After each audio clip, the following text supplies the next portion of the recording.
राजू एक छोटा किसान था जो अपने परिवार के साथ गांव के बाहर एक पुराने मकान में रहता था। वह मेहनत से खेती करता और रात होते ही अपने घर लौट आता। लेकिन उसके घर के पास एक सुनसान हवेली थी जिसके बारे में गांव में अजीब अजीब बातें कही जाती थीं। कहते थे वहां एक आत्मा भटकती है जो हर अमावस्या की रात को किसी की बलि लेती है। राजू इन बातों पर विश्वास नहीं करता था।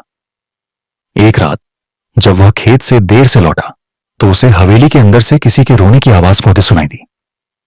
पहले तो उसने अनसुना कर दिया, लेकिन जब आवाज तेज होती गई तो वह डरते डरते हवेली के दरवाजे के पास गया।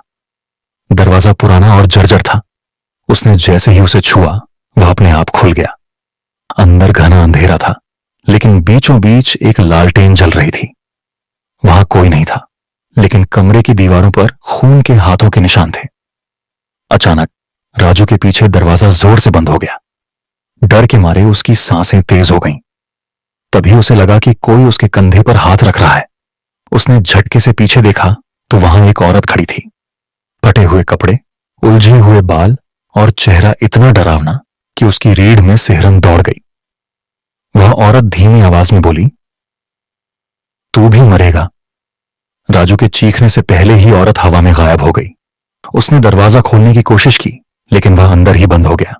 तभी चारों ओर से अजीब अजीब आवाजें आने लगीं, जैसे कोई बच्चे रो रहे हों, कोई चिल्ला रहा हो। अचानक उसे लगा कि उसके पैरों के नीचे जमीन धंस रही है। अगली सुबह गांव वालों को राजू हवेली के बाहर बेहोश मिला। जब उसने होश में आकर पूरी कहानी सुनाई तो गांव के बुजुर्गों ने बताया कि सालों पहले उस हवेली में एक औरत की हत्या कर दी गई थी और तभी से उसकी आत्मा वहां भटक रही थी। राजू ने उस दिन के बाद कभी उस हवेली की तरफ नहीं देखा, लेकिन कहते हैं जो भी वहां गया वो कभी लौट कर नहीं आया।